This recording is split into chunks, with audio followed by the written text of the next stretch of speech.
السلام عليكم ورحمة الله وبركاته.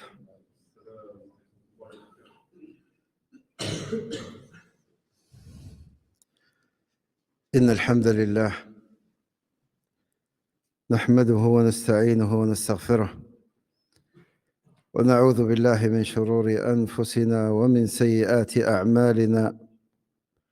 من يهده الله فلا مضل له ومن يضلل فلا هادي له، وأشهد أن لا إله إلا الله وحده لا شريك له، وأشهد أن محمدًا عبده ورسوله صلى الله عليه وسلم. يا أيها الذين آمنوا اتقوا الله حق تقاته ولا تموتن إلا وأنتم مسلمون. يا أيها الناس اتقوا ربكم الذي خلقكم من نفس واحدة وخلق منها زوجها وبث منهما رجالا كثيرا ونساء، واتقوا الله الذي تساءلون به والأرحام إن الله كان عليكم رقيبا. يا أيها الذين آمنوا اتقوا الله وقولوا قولا سديدا يصلح لكم أعمالكم ويغفر لكم ذنوبكم، ومن يطع الله ورسوله فقد فاز فوزا عظيما. واعلموا أن أصدق الحديث كلام الله، وخير الهدى هدى محمد صلى الله عليه وسلم، وشر الأمور محدثاتها، وكل محدثة في دين الله بدعة، وكل بدعة ضلالة، وكل ضلالة في النار، أو كما قال رسول الله صلى الله عليه وسلم. اللهم علمنا ما ينفعنا وانفعنا بما علمتنا وزدنا علما وبارك لنا فيه. اللهم أصلح لنا النية والذرية والأهل والعمل. اللهم ارحم والدة أخينا فواز رحمة واسعة، وارحم جميع موتى المسلمين برحمتك يا أرحم الراحمين. الكتاب كتاب حلية طالب العلم للشيخ بكر أبي زيد رحمه الله تعالى.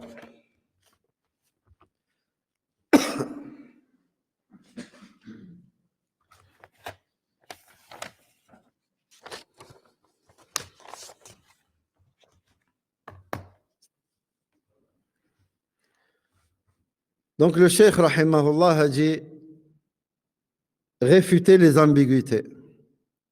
Il me semble que c'est le dernier chapitre que nous avions vu il y a 2 ou 3 semaines. Il dit rahimahullah, ton cœur ne doit pas être semblable à une éponge qui absorbe tout ce qui entre en contact avec elle. Évite tout ce qui est cause d'ambiguïté. N'expose pas ta propre personne aux équivoques et ne le propage pas. Car les cœurs sont faibles et les ambiguïtés débordent, c'est-à-dire les cœurs. Les gens qui propagent les ambiguïtés sont généralement les porteurs de bois, les innovateurs. Donc protège-toi d'eux. Parmi les erreurs que font beaucoup de personnes à la base qui veulent du bien, c'est qu'à chaque fois qu'ils tombent sur une parole, ils la propagent.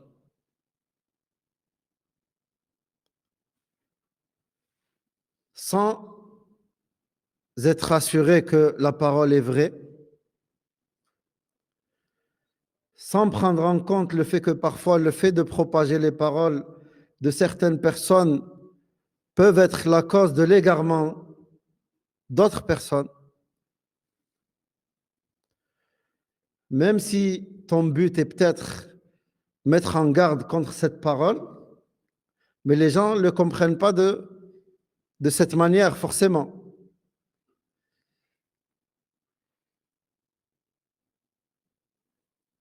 Pas tout ce que tu trouves sur les réseaux sociaux, sur les livres, tu dois le propager.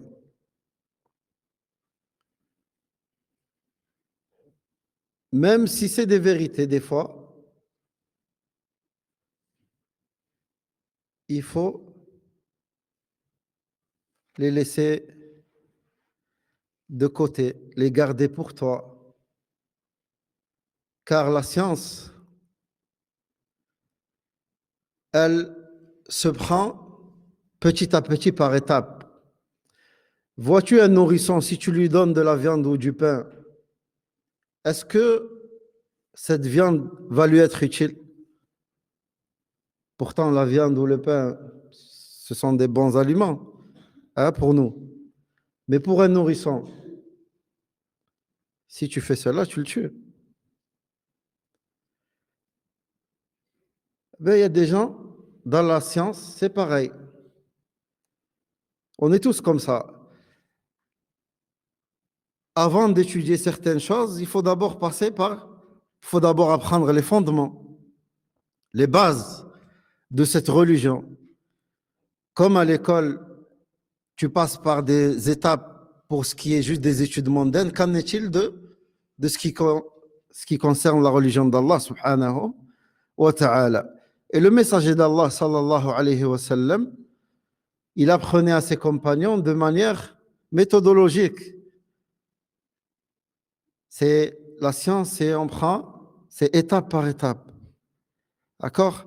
La personne, elle commence par apprendre l'alphabet, puis les lettres seules, après comment les écrire collées, comment composer un mot, comment composer une phrase, de quoi se compose une phrase, ainsi de suite. Quelqu'un qui a appris juste l'alphabet, tu lui donnes une phrase ou un paragraphe, est-ce qu'il saura le lire? Non. Taïb. Pour la science, la religion d'Allah Azza wa Jal, dites-vous que c'est pareil. L'apprentissage doit se faire par étapes. Il ne faut pas brûler les étapes. On commence par les bases, les fondements. C'est pas tout ce que tu trouves sur Internet, tu le propages. Pas tout ce que tu trouves sur Internet ou même dans certains livres. Pas toute chose est bonne à propager. Ce qui peut être bien pour toi peut être un mal pour un autre. Surtout si la parole elle est posée sans aucune explication. Sans que tu aies pris la peine de mettre le lien d'un savant, une vidéo qui explique cette parole. Prenez garde à cela, barakallahu fikum, et ne soyez pas la cause de la propagation des ambiguïtés. Si tu vois une chose ambiguë, mets-la de côté, enlève-la, jusqu'à que tu puisses demander à un savant ou un étudiant en sciences qui peut te clarifier cette ambiguïté et te l'enlever s'il peut. Mais ne la prends pas et comme certains font, ils la posent sur Facebook. Ah, j'ai trouvé ça, j'ai pas compris. Et n'importe qui, il ouvre la porte à n'importe qui pour qu'il commente. Chacun donne son avis dessus. Et l'ambiguïté, par ta cause à toi, elle s'est propagée. Et même après ta mort, cette ambiguïté, elle restera malheureusement. Toi, tu pars, mais ce que tu as publié sur Facebook, sur Twitter ou autre restera. Wallah al-musta'an. Donc prenez garde à cela. Barakallahu fikum.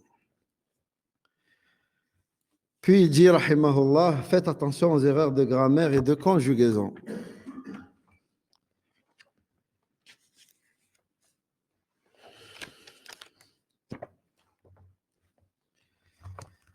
Allah al-musta'an.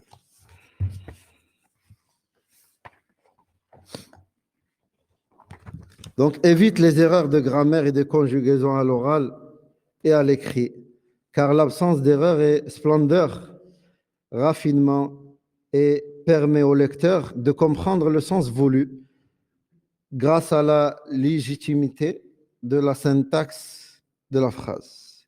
À ce propos, Omar, rahimahullah, a dit « Apprenez la langue arabe, car cela renforce al-muru'a ». عمر رضي الله عنه قال تعلموا العربية فإنها إيش تزيد في المروءة. متى قال هذا عمر؟ ها؟ قالها الآن في عهده هو رضي الله عنه، أليس كذلك؟ كما ذكر الشيخ ابن عثيمين رحمه الله في شرحه على الحلية، قال يعني متى قال هذا عمر؟ في عهده، يأمر رضي الله عنه بتعلم العربية خوفا من أن يغير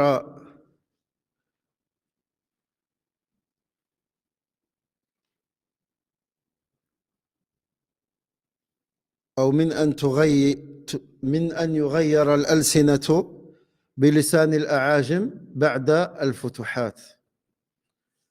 يعني في عهد عمر رضي الله عنه كان يخاف رضي الله عنه على اللغة العربية، فأمر رضي الله عنه الناس بتعلم العربية، حتى إذا كانت هناك الفتوحات ودخل المسلمون في بلدان الأعاجم، يعني لا تتأثر لغتهم بالعجمة واللحن.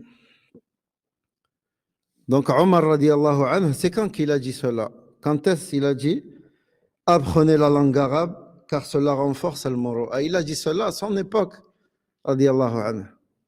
À son époque, il avait peur que les gens perdent un peu la langue arabe. Car avec le temps, les Arabes se sont mélangés aux Aajim, aux Européens, à tout le reste du monde. Et la langue arabe, du coup, comme on le voit aujourd'hui, elle a pris un coup. Les gens, ils ont un grand manque dans leur langue arabe, des grandes lacunes. Ceci est dû à quoi? Le fait qu'on s'est mélangé aux autres peuples. Lui, il apprend le français, l'autre apprend l'anglais, il délaisse l'arabe, l'anglais se mélange à l'arabe. Et comme vous le savez, la première chose qu'il faut détruire si tu veux détruire une religion, c'est de détruire sa langue. Car si tu détruis la langue avec laquelle est venue cette religion, comment tu veux que les gens comprennent cette religion? Avec quoi?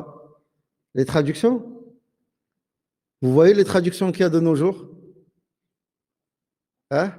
Le traducteur, il traduit selon ses mots à lui, ses connaissances à lui, son vocabulaire à lui et sa compréhension à lui, comme lui, il a compris. Pas forcément comme l'auteur a voulu, mais comme lui, il a compris. Et avec ses mots à lui qui sont très restreints. Et la langue arabe, elle est très riche face aux autres langues. Quand on sait que pour dire le mot lion en arabe, il y a plus de 60 mots pour le dire. En français, tu dois dire lion. Il n'y a pas d'autres mots. Mais en arabe, il y a plus de 60 mots pour dire lion.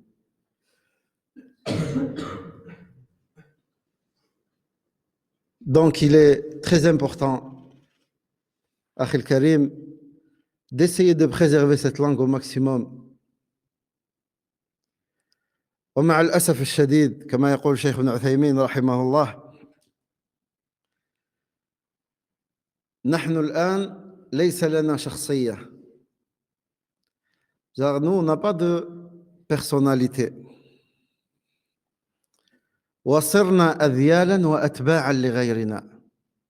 Et nous sommes devenus des suiveurs. On suit juste les autres. حتى صار منا أنه يرى من يتكلم بالإنجليزية والفرنسية هو الذي عنده مروءة. Les gens maintenant, s'ils te voient parler français ou anglais, c'est là où ils t'estiment. Toi, regarde, ils parlent. Ça, vous le voyez dans nos pays, malheureusement. Dès qu'ils voient quelqu'un, il parle français ou anglais, mashallah, lui, c'est quelqu'un.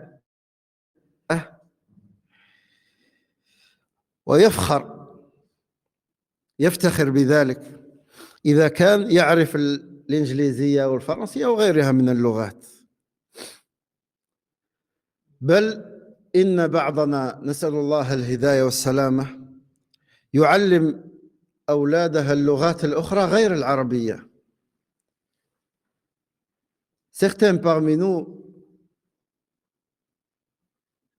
fournissent beaucoup d'efforts afin d'apprendre à leurs enfants les autres langues, que ce soit l'anglais, le français. Ils se donnent beaucoup de mal, quitte à sortir des grandes sommes. Par mois, ça ne le dérange pas pour que son fils apprenne l'anglais ou le français. On ne dit pas qu'il y a un mal dans cela, attention. On ne dit pas qu'il y a un mal dans le fait d'apprendre les autres langues. Mais quand la personne délaisse la langue de sa religion, délaisse la langue du Coran, la parole d'Allah Azza wa Jal, le Coran, c'est quoi la langue du Coran? C'est le français? C'est l'anglais? Hein? C'est l'arabe. Si tu veux que tes enfants comprennent comme il faut cette religion, qu'il n'y a plus de barrière entre eux et les savants,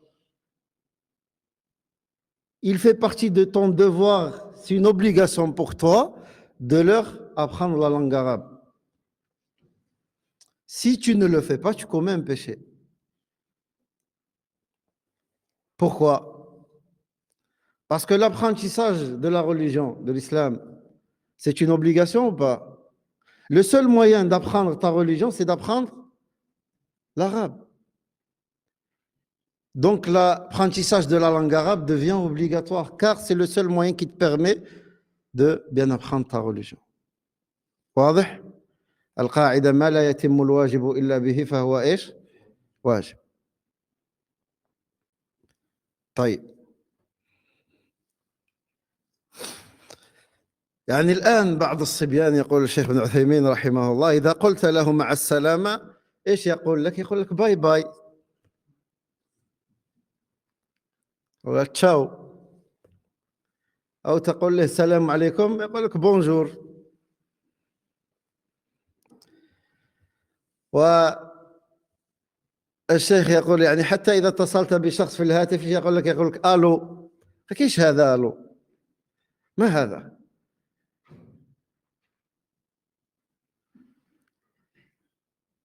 الأصل أنه إذا اتصل بك شخص فهذا استئذان، تقول السلام عليكم. طبعا هذا إذا كنت تعرف أن المتحدث معك مسلم، وإذا كان هو الذي يتصل أنت ما تجيب، تنتظر حتى يبدأك هو الكلام.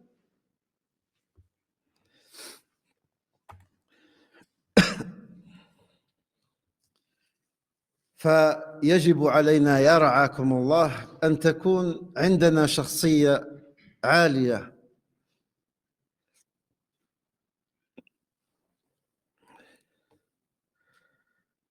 لأننا والحمد لله عندنا دين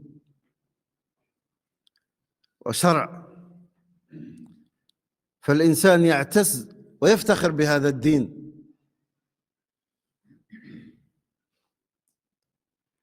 كما قال عمر رضي الله عنه نحن قوم أعزنا الله بالإسلام فمن ابتغى العزة في غير الإسلام أذله الله.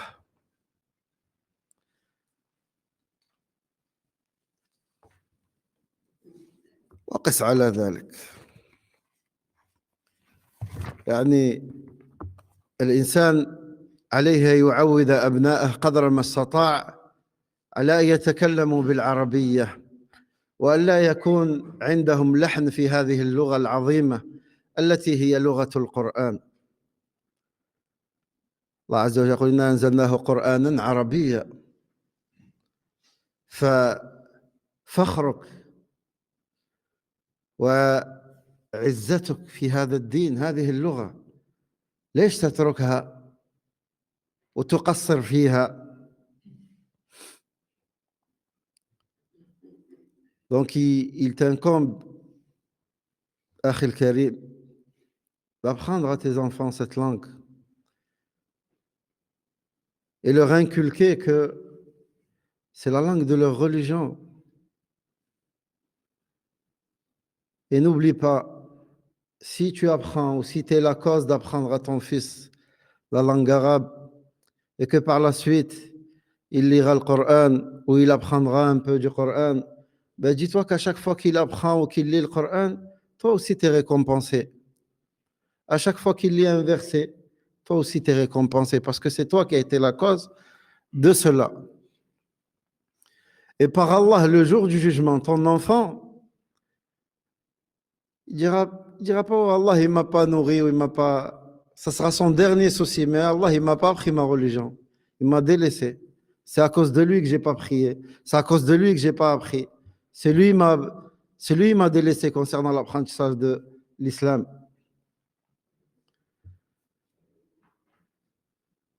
Donc, ya Akhil Karim, et je profite de,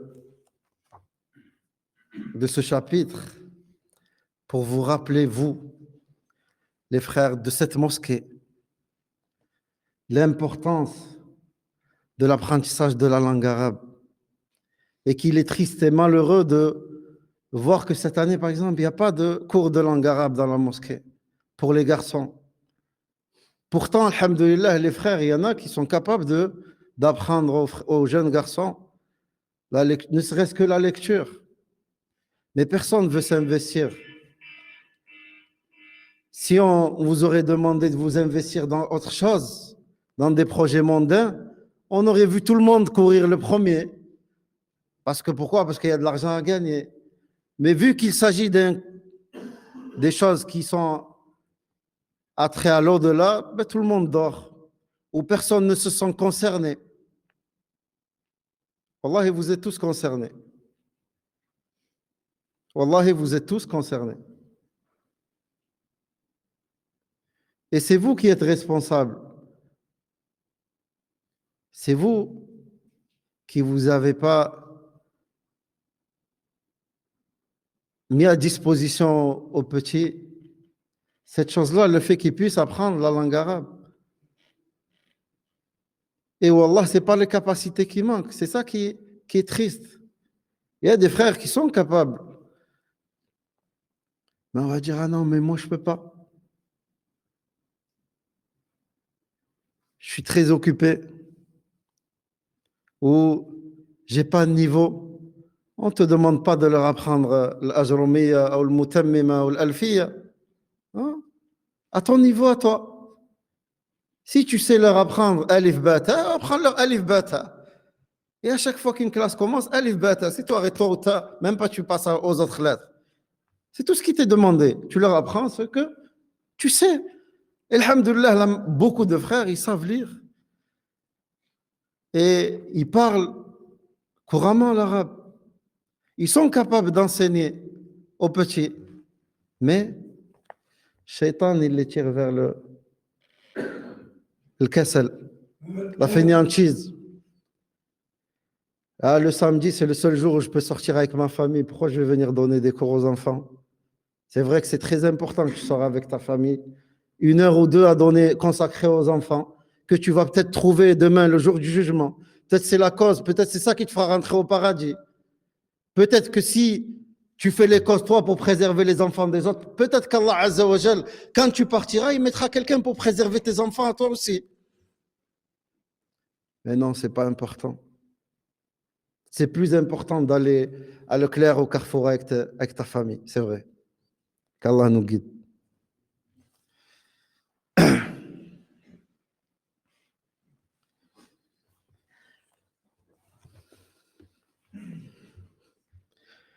Donc on rapporte que certains salafs avaient pour habitude de taper leurs enfants lorsqu'ils commettaient des erreurs de grammaire ou de conjugaison. Quand on dit taper, n'allez pas vous imaginer, ils les prenaient, ils les fracassaient, non. Des fois, c'était juste prendre, et le fait de juste pousser le petit avec un stylo, lui dire, pour qu'il comprenne qu'il a commis une erreur. D'accord? C'est pas il le prend et il le tord. Parce que dès que les gens ils entendent taper, ils croient ça y est. Ah, c'est juste lui montrer qu'on n'est pas fâché. Mettre une petite tapette comme ça avec le stylo, genre qu'on est fâché, pardon. Je suis pas d'accord avec ce que tu as fait. C'est tout. C'est pas frapper, il lui a gonflé l'œil, il lui a cassé la dent. C'est pas ça. dira les musulmans, il faut taper les enfants. Il faut pas sortir les gens de leur les choses de leur contexte. Et il y a taper et taper. Taper et défoncer. C'est juste faire ça. Une petite, genre comme tu dirais à ton enfant quand il commet une bêtise ou quoi, tu vas prendre juste le stylo, dire oh tu t'arrêtes. C'est juste ça. Ou avec le siwak. C'est pas taper comme nous on imagine.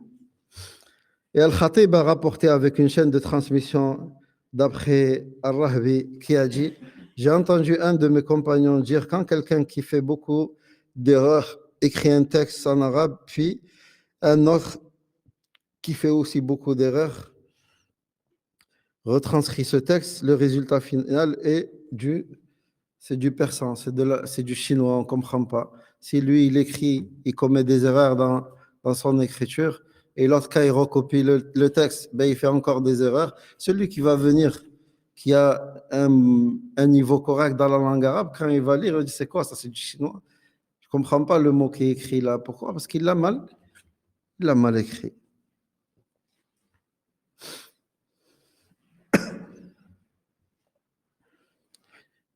Et puis, Al-Mubarrid a récité ce vers de poésie. La grammaire délie la langue du bègue et elle honore l'homme qui ne commet pas d'erreur. Si tu veux acquérir la meilleure des sciences, la meilleure de toutes est celle qui affûte ta langue. Et n'écoutez pas les gens qui vous disent c'est très dur d'apprendre la langue arabe. Voilà, c'est faux.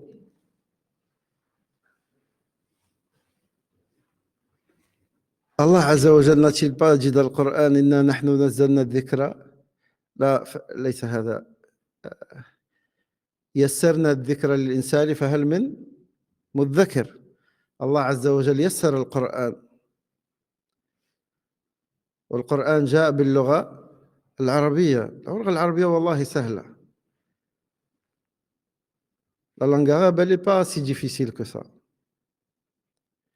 il faut juste beaucoup de volonté et des efforts combien de personnes reconverties qui ont subhanallah aujourd'hui donnent des cours de langue arabe les tombes de Médine machin. Pourtant à la base c'était pas des arabophones comment ils ont fait pour apprendre il fallait juste de la volonté et de la persévérance. Comme dans tout, demain, si on te dit, si tu apprends l'anglais, je te donne 10 000 euros, tu vas l'apprendre en 2 jours. Ah, mais la langue arabe, c'est dur. C'est dur, pourquoi? C'est Shaitan qui te rend la tâche difficile et parce que tu es feignant. Tu veux apprendre, mais sans vraiment. Nous, on veut les choses sans fournir d'efforts. On veut apprendre l'arabe, mais sans aucun effort. Wallah, si on était capable de t'ouvrir la tête et de la rentrer dedans, on l'aurait fait, mais on ne peut pas malheureusement. Mais si tu ne fournis pas d'efforts, si tu ne vas pas, toi, tu fais l'effort d'aller apprendre auprès des étudiants ou voyager dans des écoles pour apprendre la langue arabe, ben c'est normal si tu restes assis chez toi et tu fais rien, c'est normal qu'elle ne va pas venir toute seule la langue arabe. Ah, c'est difficile. C'est pas difficile de passer des heures sur TikTok. Ces heures-là, tu peux les passer dans l'apprentissage de la langue arabe. C'est pas difficile de rester sur Facebook, non. Quand il s'agit d'envoyer nos enfants en Angleterre là-bas pour qu'ils apprennent bien la langue arabe, qu'ils reviennent, comme tous, on a dû faire ça, les envoyer là-bas en stage pour qu'ils améliorent leur anglais. Pourquoi vous ne le faites pas pour la langue arabe? Pourquoi les gens, quand ils partent par exemple au Maroc ou en Algérie chez eux, les vacances, pourquoi tu ne profites pas de ces vacances-là et tu mets dans une école où ils puissent apprendre la langue arabe? Pourquoi tu ne fais pas l'effort de parler avec eux en arabe quand tu es chez toi? Pourquoi?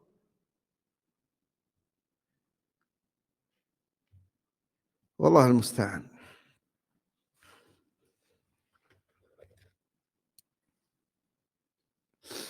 Donc le cheikh il dit, rahimahullah, certains musulmans sont insouciants alors que d'autres sont soumis à cette épreuve. Donc prends garde à ne pas les suivre dans cela et nous demande à Allah Azza wa Jalla de nous protéger contre ce mal.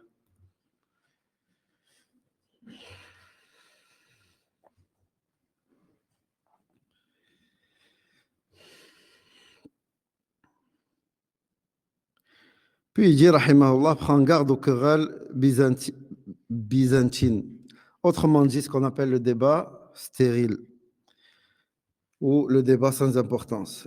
Les religions byzantines étaient en train de débattre, les religieux, pardon, byzantins étaient en train de débattre sur le sexe des anges, alors que l'ennemi était aux portes de la ville, l'ennemi les a envahis.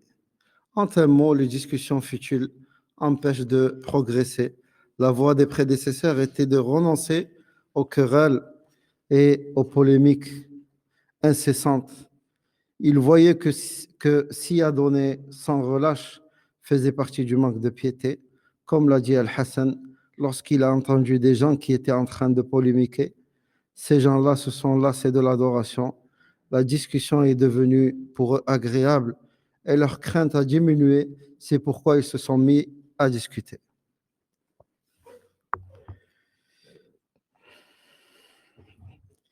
Puis le cheikh rahimahullah il dit ni sectarisme ni parti au nom duquel on prête serment d'aveu et de désaveu. يعني لا طائفية ولا حزبية يعقد الولاء والبراء عليها. أهل الإسلام يرعاكم الله ليس لهم سمة سوى الإسلام والسلام. Les musulmans n'ont aucune autre marque distinctive que l'islam et la paix. فيا طالب العلم بارك الله فيك وفي علمك اطلب العلم واطلب العمل وادعو إلى الله عز وجل على طريقة السلف لا على طريقة المبتدعة لا على طريقة أهل البدع من الصوفية والخونة الإخوان المفلسين أو طريقة التبليغ.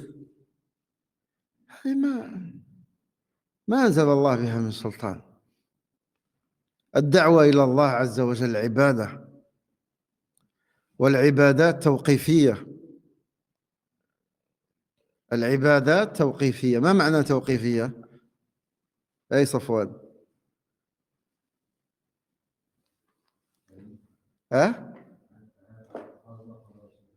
أي نعم، يعني الأصل في العبادة أنها حرام إلا إذا كان هناك دليل على هذه العبادة. واضح؟ Les actes d'adoration, à la base, c'est qu'elles sont interdites jusqu'à preuve du contraire. Les adorations, elles sont interdites jusqu'à preuve du contraire. Que signifie ce... Qui peut m'expliquer? Non. Tant qu'il n'y a pas de preuve, on ne peut pas œuvrer. طيب. Si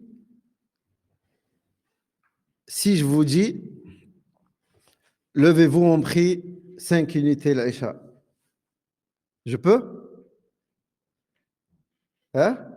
Pourquoi je ne peux pas? Est-ce? Bid'a? Il n'y a pas une preuve qu'on doit prier 5 rak'ah. D'accord. L'adoration, on ne fait pas une adoration si on n'a pas une preuve, s'il n'y a pas un verset du Coran qui nous ordonne, ou Allah Azza wa Jalla nous ordonne de commettre cette adoration, de faire cette adoration, ou s'il n'y a pas un hadith du prophète sallallahu alayhi wa sallam authentique où il fait mention de cette adoration. S'il n'y a pas de preuve, on ne fait pas. D'accord? Ça, c'est la base. L'adoration, elle a besoin de preuves. Quelqu'un nous dit, venez la nuit de l'Isra ou al-Mi'raj, on va prier. On lui dit quoi? Il dit, est-ce que le prophète sallam a prié la nuit du Isra ou al-Mi'raj, une prière spécifique à cette nuit? Ou quelqu'un, on va donner un exemple plus simple, quelqu'un qui vient et qui nous dit qu'il faut qu'on fête la naissance du prophète sallallahu alayhi wa sallam. On lui dit, taïb. Le mot, la fête à la base, c'est un truc religieux, c'est une adoration, on est bien d'accord. Le prophète sallallahu alayhi wa sallam nous a dit, dans notre religion, il n'y a que 2 fêtes. La fête de Eid al-Fitr et Eid al-Adha, deux fêtes. La fête à la fin du mois de Ramadan et après les rites du Hajj. C'est tout, il n'y a pas d'autre fête. Une fête, c'est quoi? C'est un événement qu'on remémore,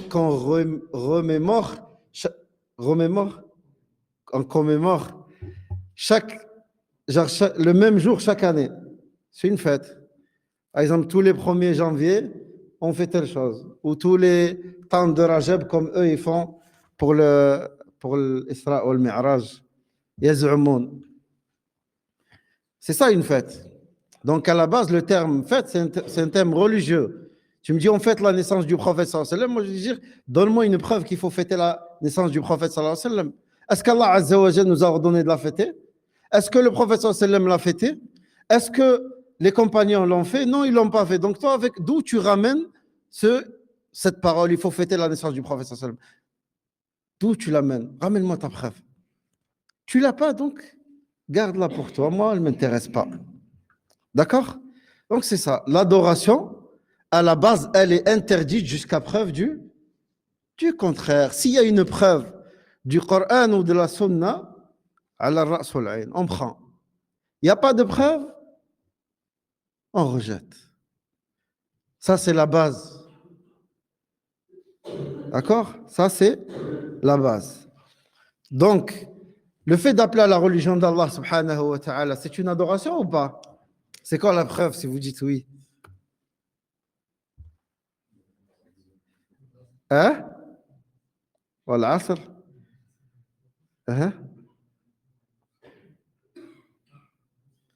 Ouais, je veux une preuve plus explicite que celle-là. Celle-là, elle est un peu. Hein? ادعو إلى سبيل ربك بالحكمة والموعظة الحسنة. نعم. قل هذه سبيلي أدعو إلى الله. يعني والحمد لله يعني الأدلة كثيرة في القرآن وفي السنة.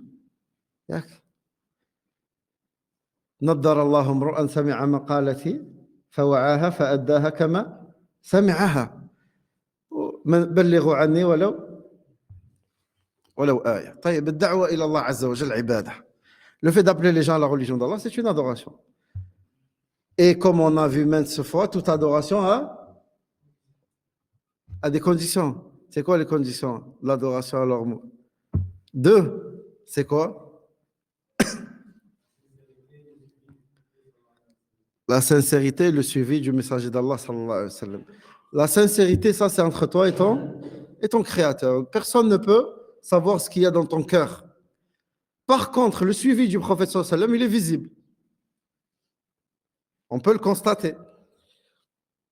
Quelqu'un qui prie, selon la sunna du prophète sallallahu alayhi wa sallam, comme le messager d'Allah sallallahu alayhi wa sallam a prié, tu le vois que sa prière, elle est conforme à la prière du prophète sallallahu alayhi wa sallam. Par contre, sa sincérité, ce qu'il y a dans son cœur, tu ne sais pas. Est-ce qu'il prie pour Allah ou pour autre? Ça, tu ne sais pas. Tu ne peux pas savoir. Quant au suivi du prophète sallallahu alayhi wa sallam, il est visible. D'accord? Taïb. Donc, quand quelqu'un, ici, là, le cheikh, il nous dit, يعني ادعو إلى الله تعالى على طريقة السلف. من هم السلف? Ici, le cheikh nous ordonne, il nous dit, appelle à la religion d'Allah selon les voies des salaf. Que signifie le mot salaf? Qui est salaf pour nous? Qui sont les salaf pour nous? Hein? فقط الصحابة؟ يعني القرون الثلاثة المفضلة. هذا هم السلف. وعلى رأسهم الصحابة وعلى رأسهم محمد صلى الله عليه وسلم. واضح؟ طيب. Donc les salafs, ce sont les prédécesseurs. D'accord? Ton salaf à toi, linguistiquement, c'est celui qui t'a précédé. Ton père, ton grand-père, arrière-grand-père, ainsi de suite. La définition dans la législation, c'est les trois meilleures générations. La génération qui a vécu avec le prophète sallallahu alayhi wa sallam, les tabi'in et ceux qui sont après eux. D'accord? Donc ici, il nous ordonne, et c'est ça qu'il faut faire, car Allah Azza wa Jalla nous l'a ordonné dans le Coran, ومن يتبع غير سبيل المؤمنين نوله ما تولى ونصله جهنم وساءت مصيرا. Allah nous ordonne de suivre la voie des musulmans. Ici dans le verset, ce qui est voulu, ce sont les compagnons, les croyants.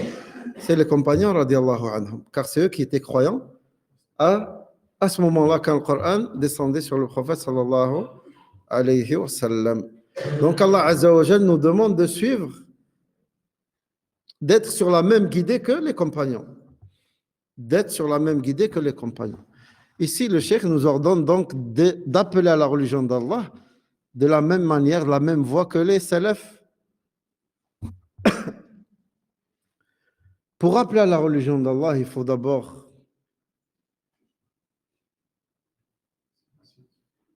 faut avoir appris d'abord. Hein, pas comme ils font les tablir. Le premier jour, tu viens avec eux, tu dis, ah, viens, marhaba, mashallah. Tu vas sortir avec nous, on va aller à Paris, et te mettre c'est toi le premier, tu fais un bayan, allez, parle. C'est toi qui fais le rappel. Alors, tu ne sais pas de quoi tu parles de ce que tu veux.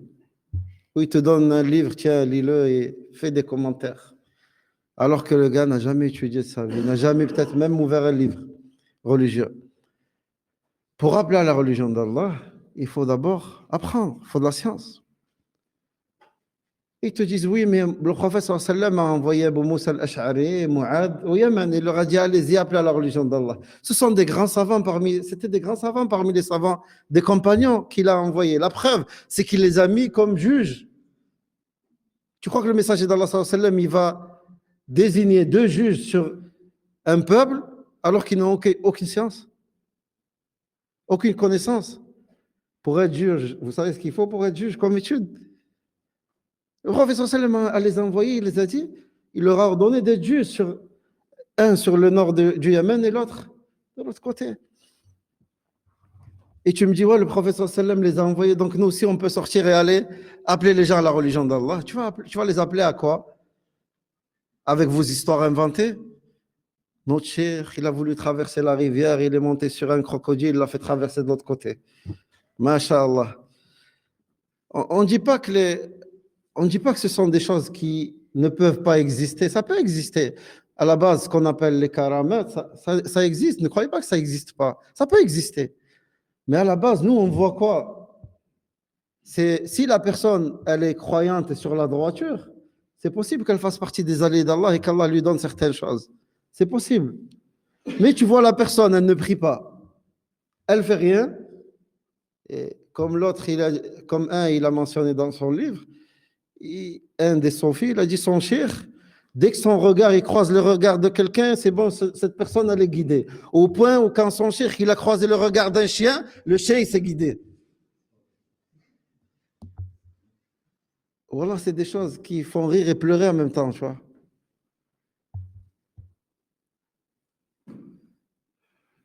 Prenez garde aux voix de ces gens, les gens de l'innovation. Les gens de la sunna appellent à la religion d'Allah avec preuve. C'est des raconteurs de contes de fées sur le minbar et sur les cours. Alhamdoulilah, il n'y a pas de ça chez les gens de la sunna. C'est Allah, il a dit, le prophète sallallahu alayhi wa sallam a dit, les compagnons ont dit.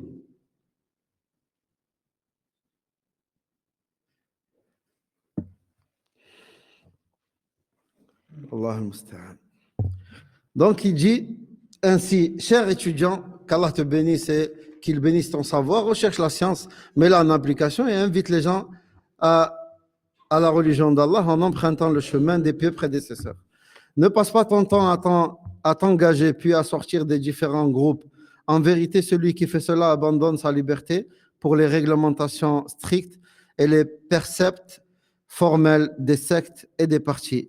L'islam dans sa globalité est une voie et une méthodologie. L'ensemble des musulmans forment le consensus qu'on appelle l'ijma' ou al-jama'a afwan, et la main d'Allah est avec le consensus. Il n'y a donc ni sectarisme, ni allégeance à un parti dans l'islam. Est-ce que vous voyez les gens de la sunna et ils vous demandent de prêter allégeance à Cheikh Rabi' ou à Cheikh Mohamed Hadi al-Madkhali ou prêter allégeance à tel ou tel? Non. Wallah, les gens de la sunna respectent les savants. Tant qu'ils sont sur la sunna, ils les respectent. Demain, qu'Allah nous en préserve, un d'entre nous, il s'égare. Est-ce que vous croyez que les gens de la sunna, ils vont propager encore sa parole? Non, ils vont direct. Il n'y a pas de, il y a pas de comment, la mujamalata fi hada ad-din. Il n'y a pas de complaisance dans cette religion. Les salafs, quand certains d'entre eux, ils étaient questionnés sur son père, ils disaient, mon père, c'est un menteur, on ne prend pas la science de lui. Il n'y a pas de complaisance. Mon fils, c'est un menteur, on ne prend pas la science de lui. Mon fils n'est pas, c'est pas mémorisateur. N'apprenez pas auprès de lui. Il n'y avait pas de complaisance. Parce que la religion, c'est la religion d'Allah Azza wa Jal. C'est pas la tienne ou la mienne ou celle de tel cheikh ou tel cheikh. Non. Tous ces groupes égarés, comme que ce soit les Sofis ou les Ikhwani, ils ont tous des trucs de sectarisme comme ça. Ah, il ne faut pas que tu contredis son cheikh. Attention.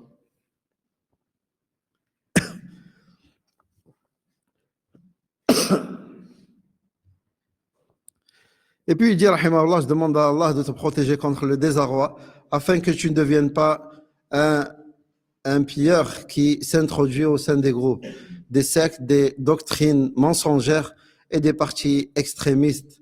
Quelqu'un qui prête serment d'allégeance avec l'aveu et le désaveu au nom de son parti. Comme le font les groupes égarés terroristes, que ce soit Daesh ou compagnie, leurs semblables. Les frères musulmans, ils font partie des plus grands groupes terroristes.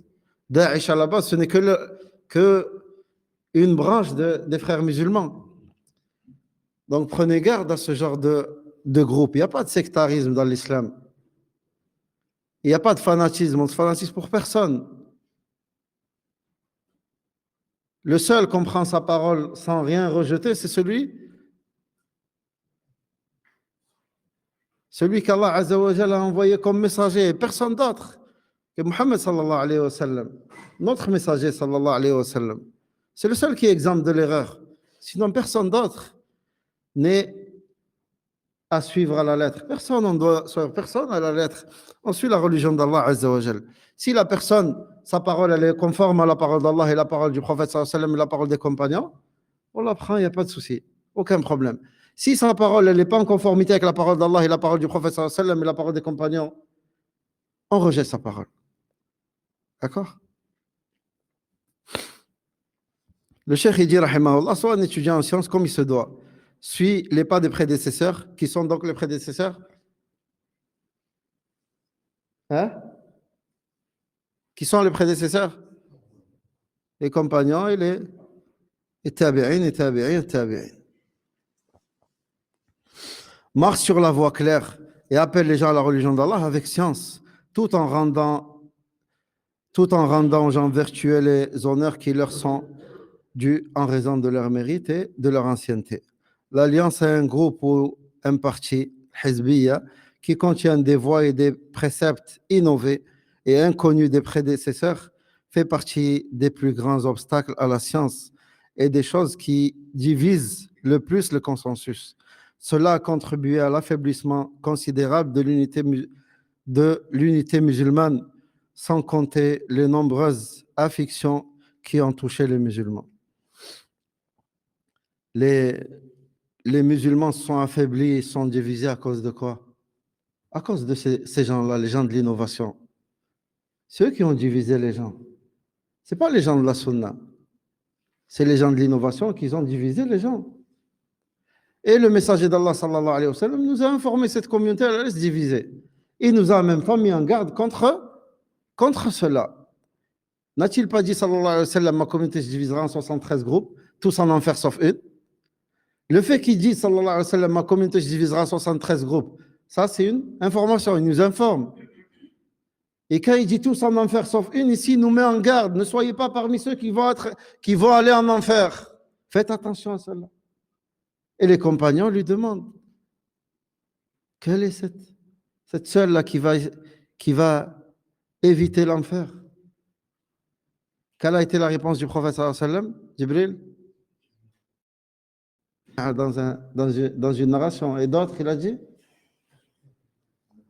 sur quoi je suis moi et mes compagnons. Donc, suis la religion sur laquelle était le prophète sallallahu alayhi wa sallam et ses compagnons, pas la religion de les Yassinites ou je ne sais pas quoi. La religion sur laquelle était le prophète sallallahu alayhi wa sallam et celle sur laquelle étaient les compagnons. Tout ce qui ne faisait pas partie de la religion d'Allah à ce moment-là ne peut pas faire partie de la religion d'Allah aujourd'hui. Car avant que le messager d'Allah sallallahu alayhi wa sallam décède, Allah azza wa jalla n'a-t-il pas révélé aujourd'hui j'ai parachevé pour vous votre religion? Donc la religion d'Allah elle est parachevée, elle est finie. Il n'y a rien à y rajouter. Pourquoi vous venez y rajouter des choses? Pourquoi vous venez avec vos innovations? Parce que selon vous, le messager d'Allah sallallahu alayhi wa sallam n'a pas tout transmis, il manquait des choses. Si vous dites ça, vous avez mécru. Et même si vous ne le dites pas avec la parole, vos actes disent cela. Quand tu viens avec une chose nouvelle dans la religion, c'est comme si tu disais le prophète sallallahu alayhi wa sallam n'a pas tout transmis, il manque des choses. Ou il y a des choses que lui, il ne savait pas et toi, tu le sais. Toi, tu les as appris, mais lui, il ne savait pas. Sallallahu salama al-afiyah. Donc, prends garde qu'Allah te fasse miséricorde aux sectes et aux partis dont les partisans répandent le mal petit à petit. Ils sont semblables aux gouttières. Ils récupèrent l'eau sale, puis ils la dispersent, à l'exception de ceux que ton Seigneur a comblés de sa miséricorde et qui ont suivi ce sur quoi était le prophète sallallahu alayhi wa sallam et ses compagnons radiyallahu anhum ajma'in.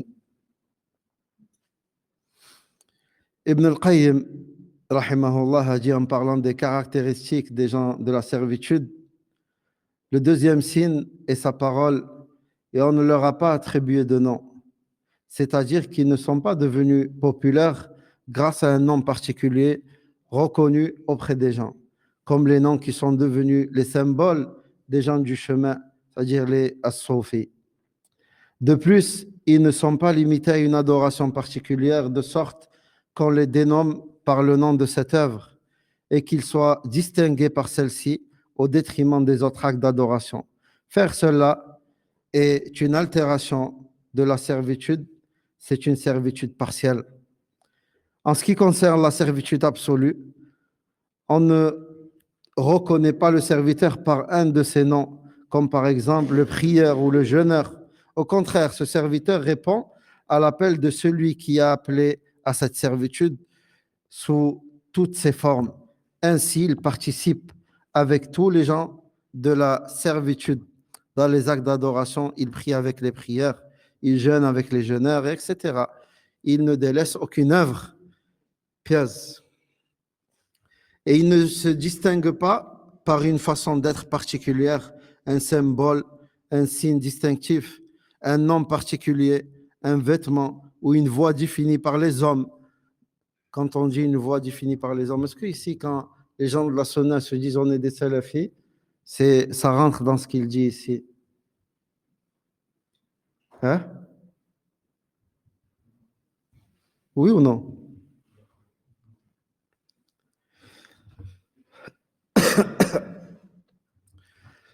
Le Cheikh Al-Albani, rahmatullahi alayhi, on lui a posé la question, il lui a dit pourquoi vous, les gens de la Sunna, vous ne délaissez pas l'appellation, pourquoi vous dites on est des salafis? Il leur a dit quand vous allez délaisser vos appellations, on délaissera la nôtre. C'est juste pour se distinguer des gens de l'innovation. D'accord? Lui, il s'est dit moi je suis un ikhwani, l'autre je suis un sofi. Et à la base, le mot salafi, il n'est pas en contradiction avec la religion d'Allah, même au contraire, il est venu dans la sunna du prophète sallallahu alayhi wa sallam. Et sa définition, alhamdulillah, elle est avec ce que le messager d'Allah sallallahu alayhi wa sallam nous a ordonné de suivre. Le mot salaf, on a dit dans la législation, ça veut dire quoi? Ça signifie quoi? Hein? Les prédécesseurs. Donc quand tu dis ana salafi, c'est que je suis sur la voie des prédécesseurs, tout simplement. Et même si je le dis pas, mais si je suis la voie des prédécesseurs, ça fait de moi quelqu'un qui est sur la sunna. Maintenant, si je dis que je suis salafi, que je fais partie des gens de la sunna, et je vais tourner autour des tombes, je suis le groupe des sofis, est-ce que ça fait de moi un salafi? Non, pas du tout. D'accord, ce sont des noms, mais ceci n'appelle pas ni au sectarisme, ni à une appartenance à qui que ce soit. Le fait de se dire salafi, ou de dire je fais partie des gens de la sunna, c'est une appartenance plutôt au messager d'Allah sallallahu alayhi wa sallam. Moi, je suis que le prophète sallallahu alayhi wa sallam. Je ne suis personne d'autre que la parole d'Allah, ce qui est écrit dans le Coran et la sunna du prophète sallallahu alayhi wa sallam. C'est tout. C'est lui mon prédécesseur. C'est lui qui est à la tête des prédécesseurs. C'est le prophète d'Allah sallallahu alayhi wa sallam. Tu vas me reprocher de suivre le prophète sallallahu alayhi wa sallam ou de suivre les compagnons ou de m'affilier à eux, dire moi je suis leur voix à eux. Alhamdulillah, c'est ce qui nous est demandé, c'est ce qu'Allah Azza wa Jalla nous a ordonné de faire, ainsi que son messager sallallahu alayhi wa sallam. Donc d'ailleurs, le cheikh, il dit, si on lui demande qui est ton cheikh, il répondit l'envoyé d'Allah sallallahu alayhi wa sallam. Quelle est ta voix? Il répondit la voix du prophète, le suivi du prophète sallallahu alayhi wa sallam. Quel est ton habit? Il répondit l'habit de la piété. Quelle est la doctrine? Ton madhab? Il répondit solliciter l'arbitrage de la sunna. Genre revenir aux paroles du prophète sallallahu alayhi wa sallam. Quelle est ton intention et ton but? Il répondit, je recherche le visage d'Allah. Et l'endroit que tu fréquentes est ta forteresse? Il répondit, dans des maisons, c'est-à-dire les mosquées, qu'Allah a permis qu'on l'élève et que l'on purifie et que l'on honore, et où son nom est invoqué, le glorifie en elle le matin et après-midi les hommes qui le négocient ni le troc, ne distraient de l'invocation d'Allah, de l'accomplissement de la salat et de l'acquittement de la zakat. في بيوت أذن الله فيها أن ترفع ويذكر فيها اسمه. هذا هو أو هذه هي الآية في سورة النور والله أعلم. Et quelle est ta descendance? Il répondit, mon père est l'islam et je n'ai pas d'autre père que lui. Quand il se vante de faire partie de Qais ou de Tamim, quelle est ta nourriture ou ta boisson? Il répondit, qu'as-tu à faire avec cela? Elle a avec elle ses pieds et sa boisson. Elle trouvera de l'eau et mangera les feuilles et les branches, les arbres, jusqu'à ce qu'elle trouve son propriétaire. Hélas, la vie s'est écoulée et se sont terminées ces heures entre l'humiliation et la faiblesse et de la paresse. Alors que certains ont emprunté le sentier de la délivrance et sont partis lentement à la poursuite de l'excellence. Ensuite, il a dit sa parole, ceux-là sont les réserves d'Allah où qu'ils soient. La définition ici de la réserve du roi est qu'il met à l'abri auprès de lui, qu'il réserve pour ses fonctions importantes et qu'il ne donne pas à n'importe qui. De même que les réserves d'un homme sont ce qu'il garde en vue d'un usage particulier et pour ses besoins personnels. Ceux-là, c'est-à-dire les gens de la sunna, sont semblables aux réserves cachées, puisqu'ils ont fait ce qui était nécessaire pour rester à l'abri du regard des gens. On ne les mentionne pas, ils ne se distinguaient pas des autres par des signes distinctifs. Ils n'étaient affiliés à aucune voie ou doctrine particulière, ni un cheikh quelconque, et n'avaient pas de vêtements particuliers, comme la voix de Karkaria aujourd'hui, qui s'habillent aujourd'hui comme des clowns, leur habillement multicolore. Il n'y a pas de ça en l'islam. Le prophète sallallahu alayhi wa sallam s'habillait normalement, et les compagnons radiyallahu anhum aussi. Donc ceux-là sont les plus éloignés de toute forme d'annulation de la science, puisque tous ces signes distinctifs et le fait de s'y conformer sont les causes de ces annulations, tout comme le fait de s'accrocher aux voies conventionnelles et aux agissements délibérés des innovés. Ces choses ont éloigné la plupart des gens d'Allah Azza wa Jal, alors qu'ils ne s'en rendent pas compte. Ce qui est vraiment étonnant est que ces gens-là, les gens de la servitude partielle, sont ceux qui sont connus pour leurs ambitions, le sérieux dans les études et qui se rapprochent d'Allah, alors qu'en vérité, ils sont ceux, à l'exception de quelques-uns, qui sont privés du rapprochement d'Allah à cause de tous ces signes distinctifs et toutes ces restrictions. Wallahi, les gens, ils pensent se rapprocher d'Allah Azza wa Jal par certains actes, alors que ces actes-là ne font que les éloigner d'Allah subhanahu wa ta'ala. Les soufis, les pauvres, ils pensent qu'ils se rapprochent d'Allah en voyageant d'un endroit à un tel pour aller visiter la tombe de son cheikh ou invoquer Allah devant son cheikh ou invoquer ce cheikh. Ah, ils cherchent l'intercession auprès de ce cheikh. Ils cherchent une intercession et cette intercession, ils vont être privés de cela à cause de leurs actes. L'intercession du messager d'Allah sallallahu alayhi wa sallam, le jour du jugement, ces gens-là vont être privés de cette chose. Alors qu'à la base, ils sont partis auprès de cette tombe pour chercher cela. Wallah al-musta'an. Donc, c'est toutes ces choses-là que ces gens-là font. Le fait de s'habiller comme les Karkaris font, avec des habits pleins de taches, pleins de couleurs différentes, ils pensent que ça les rapproche d'Allah. Ils pensent que ça fait d'eux des gens, les zuhad. Allah, il t'a demandé de t'habiller comme ça. Le prophète sallam t'a ordonné de t'habiller d'une manière distincte des autres musulmans. Non, personne ne t'a demandé cela. Toi, tu fais cela en croyant que ça fait partie de l'islam, en croyant que cela va te rapprocher d'Allah Azza wa Jal. Wallahi, cela ne fait que t'éloigner d'Allah Azza wa Jal. Cela ne fait que t'éloigner d'Allah subhanahu wa ta'ala. Combien il reste? On finit le livre, il reste 2 pages, Inch'Allah, après on fait l'adad, si vous êtes d'accord. Allah musta'an. Donc, certaines personnes s'obligent à porter un habit particulier ou à s'asseoir à un endroit précis sans jamais s'asseoir à un autre endroit ou à adopter une démarche particulière et à ne jamais marcher d'une autre façon. D'autres se limitent à un habit ou une certaine apparence qu'ils ne quittent jamais, tandis que d'autres se cantonnent à une adoration particulière, à n'adorer pas Allah avec une autre adoration que celle-ci, même si elle, c'est-à-dire celle qui ne pratique pas, est plus méritoire que celle qu'il pratique. Certaines ne s'assoient qu'auprès d'un cheikh et ne s'assoient jamais avec un autre, même si les autres sont plus proches par l'obéissance d'Allah subhanahu wa ta'ala et de son messager que son cheikh. Cette catégorie de personnes ne peut atteindre les plus hauts degrés de la réussite car ils en sont privés.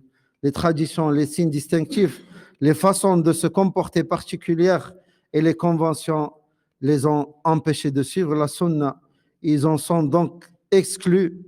Ils sont les gens les plus loin du suivi. Tu verras l'un d'entre eux adorer Allah en faisant une série d'exercices, en s'isolant totalement. On a vu tous des vidéos où des gens pensent adorer Allah avec des aboiements. Ils aboient devant leur cheikh. Ils pensent que ça les fait rapprocher d'Allah. Wallah al-musta'an. Donc certains pensent se rapprocher d'Allah ou pensent adorer Allah avec certains exercices, en s'isolant totalement, en vidant son cœur. Ils considèrent que la science est un obstacle à la voie.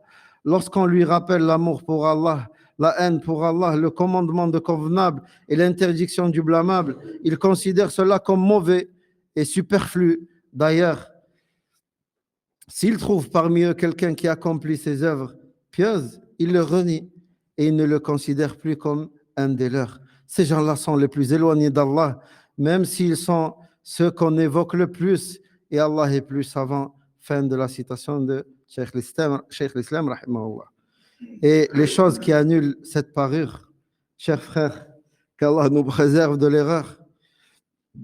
Si tu as lu quelques passages de la parure de l'étudiant en sciences religieuses, et ces comportements et que tu as pris connaissance de certaines des choses qui les annulent, sache que fait partie des défauts les plus vils qui dispersent les perles de cette parure et la mettant en pièces, dévoiler les sectes,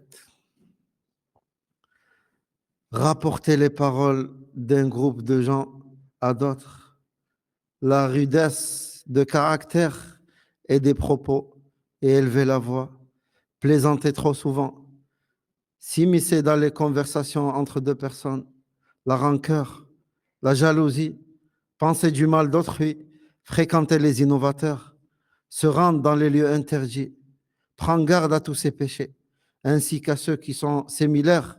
Abstiens-toi de toutes choses interdites, car si tu dépasses les limites, sache que tu n'es qu'un débauché, un insensé, un plaisantin, un calomniateur et un diffamateur. Comment deviendrais-tu un étudiant en sciences quand on montre du doigt, qu'on montre du doigt, honoré par la science et sa mise en pratique? Qu'Allah raffermisse tes pas et qu'il nous accorde à tous la piété et une fin heureuse dans cette vie et dans l'au-delà. Que la paix et les salutations d'Allah soient sur notre prophète Muhammad sallallahu alayhi wa sallam ainsi que sa famille et ses compagnons. أسأل الله العلي القدير بأسمائه الحسنى وصفاته العلى أن يهدينا لأحسن الأخلاق فإنه لا يهدي لأحسنها إلا هو وأن يصرف عنا سيء الأخلاق فإنه لا يصرف عنا سيئها إلا الله سبحانه وتعالى. أسأل الله العلي القدير بأسمائه الحسنى وصفاته العلى أن ينفعنا بما علمنا وأن يعلمنا ما ينفعنا وأن يزيدنا علما وأن يبارك لنا فيه. اللهم ارزقنا الإخلاص في القول والعمل. اللهم أصلح لنا النية والذرية والأهل والعمل. Et n'oubliez pas, chers frères, que le but de lire ces ouvrages et les commenter, c'est quoi? C'est la mise en pratique. On ne lit pas des livres juste pour les lire ou juste parce qu'on a envie de dire aux gens, ben nous, on a lu tel livre. Non. Le but, c'est de mettre en pratique ce qu'on apprend. Car cette science, elle est soit pour toi ou contre toi le jour du jugement. Et cela ne veut pas dire qu'il ne faut pas que tu apprennes. Non, tu dois apprendre et te forcer à mettre en pratique ce que tu as appris. Et je me recommande à moi-même d'abord, puis à vous, la crainte d'Allah Azza wa Jal. Et je vous rappelle ce que je vous ai dit tout à l'heure concernant la mosquée, les cours d'arabe pour les enfants. Wallahi, tous les frères qui sont là, ça n'a rien de se regarder à côté de soi comme si je ne parlais pas à vous. Wallah, je m'adresse à vous tous. Pareil. Celui qui est capable, et beaucoup d'entre vous, vous êtes capables de venir donner des cours aux enfants, leur apprendre l'alphabet, qu'ils apprennent à lire et à écrire, qu'ils comprennent certains vocabulaires. Je pense que beaucoup d'entre vous, vous êtes capables de faire cela. Et Allah Azza wa Jal vous a comblé de ce bienfait qui est cette mosquée. Et vous avez en haut des classes disponibles pour vous. Par Allah, vous serez questionné sur cette ni'ma demain. Ne te dis pas, non, moi je ne me sens pas concerné. On est tous concernés. On l'est tous. Surtout vous, les frères qui habitez à Bolène. On est tous concernés. Wallahi, celui qui peut donner un verre d'eau, il le donne. Celui qui peut, il le donne. Celui qui peut donner une rivière, il la donne. Celui qui peut apprendre aux enfants alif, ba, ta, tha, il le fait. Celui qui peut leur apprendre les tombes de Médine, il le fait. Celui qui peut faire la Norania, il le fait. Et ainsi de suite. Personne ne vous a demandé de faire une chose que vous ne maîtrisez pas.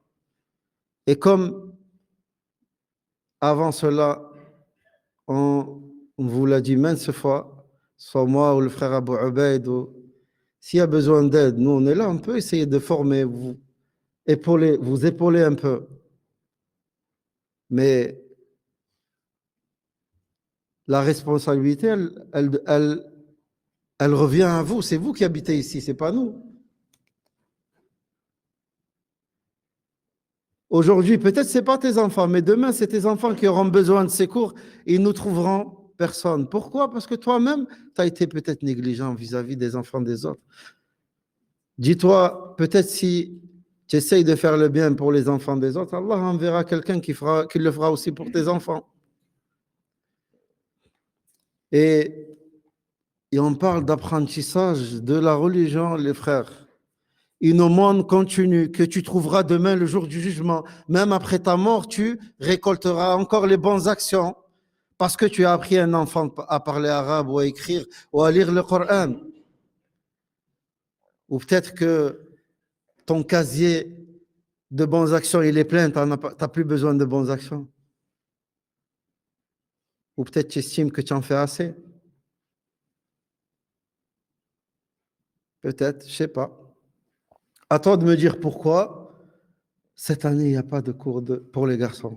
À toi de me dire pourquoi. Pourtant, Wallah, c'est juste que je n'ai pas envie de mettre certains frères mal à l'aise, mais je pourrais sortir leur prénom ici. Que toi, vous êtes capable de donner les cours. Et Wallah, demain, devant Allah Azza wa Jal, vu qu'il n'y a personne qui le fait, vous prenez le péché.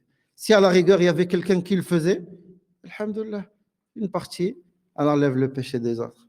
Mais vu qu'il n'y a personne qui le fait, vous êtes responsable de vos enfants. Si les gens de la sunna font pas cet effort, ben laissez vos enfants aller chez les gens de l'innovation.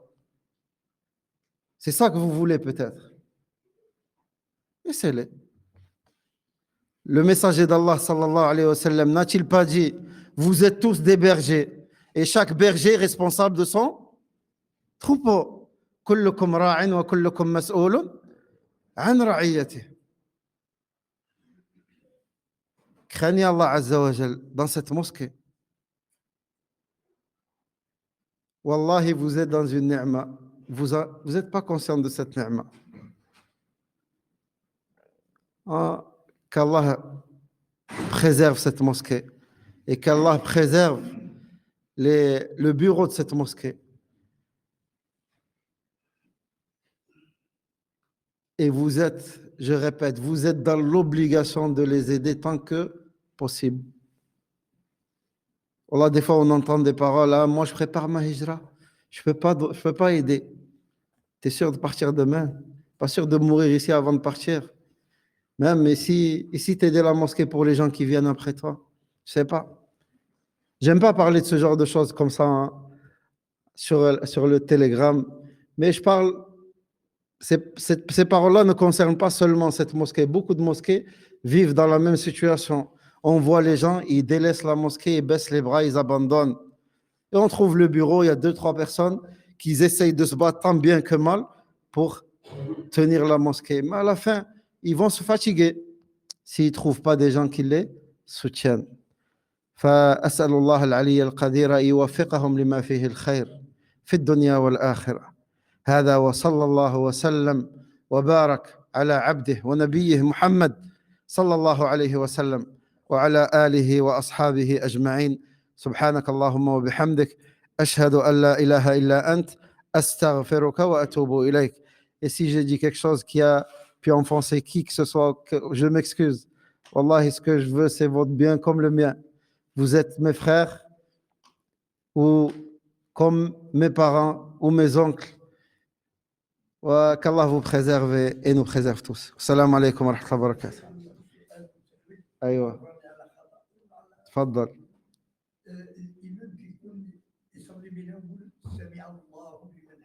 نعم.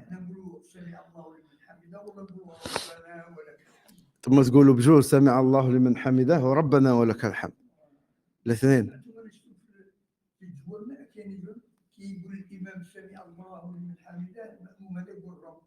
هذا خطأ. المأموم يقول سمع الله لمن حمده وربنا ولك الحمد. يقول الاثنين. لا يقول الاثنين سمع الله لمن حمده وربنا ولك الحمد. وفيما يتعلق بالصلاة يعني حتى مسألة جلسة الاستراحة إذا كان الإمام يفعلها فالمأموم يفعلها. إذا كان الإمام لا يفعلها المأموم لا يفعلها.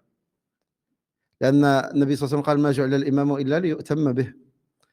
هذا التورك أيضا. التورك ليس كل أحد يتورك في الصلاة.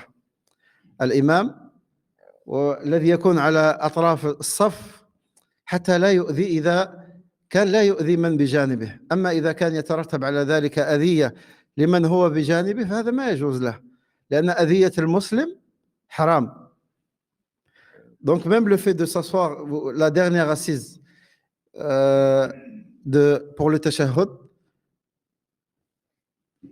normalement c'est l'imam qui s'assoit comme ça et les gens qui sont aux extrémités des rangs. Si ces gens-là ne vont pas nuire aux gens qui sont à côté d'eux. Car le fait de nuire aux musulmans à côté de toi est interdit. Mais s'asseoir comme ça, c'est une sunna. Tu vas commettre une sunna, mais en commettant une chose qui est interdite, le fait de faire mal à ton frère. Inch'Allah, les questions comme ça relatives à la prière, si vous voulez, un jour on les traite, binillah azza wa jalla. Excusez-moi, salam alaikum wa rahmatullah. Donc, il manquait deux petits chapitres que j'ai oublié de lire dans le cours d'hier. Le chapitre numéro 62 et 63. Donc, le cheikh, rahimahullah, il dit la conclusion hâtive. Prends garde à la conclusion hâtive qui est d'exprimer ton opinion sur une question avant de l'avoir étudiée sous tous ses aspects. Barakallahu fikum. Ceci est souvent la façon de faire des jeunes et des gens qui manquent de science. Des jeunes étudiants, ou les jeunes qu'on voit aujourd'hui un peu sur les réseaux sociaux, donner leur opinion sur tout et n'importe quoi avant même d'avoir étudié la mas'ala comme il se doit et avant d'avoir pris le temps de consulter les paroles des savants ceux qui nous ont précédés dans ces sujets. Il faut, comme Allah, se rappeler que l'homme sera questionné sur ce qu'il dit.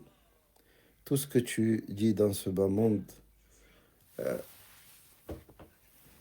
tu devras rendre compte dessus devant Allah subhanahu wa ta'ala. Tout ce que tu dis, tu devras rendre compte dessus devant Allah subhanahu wa ta'ala. Et chaque parole que tu prononces, les anges la notent. Toi, tu l'oublies, mais eux, ils n'oublient pas de la noter. Et le messager d'Allah, sallallahu alayhi wa sallam, a dit, l'homme prononce une parole ou profère une parole à laquelle il prête aucune attention, il ne lui donne pas de l'importance. Cette parole peut le faire prolonger, en faire plus de 70 ans. Et ce qui est connu, c'est que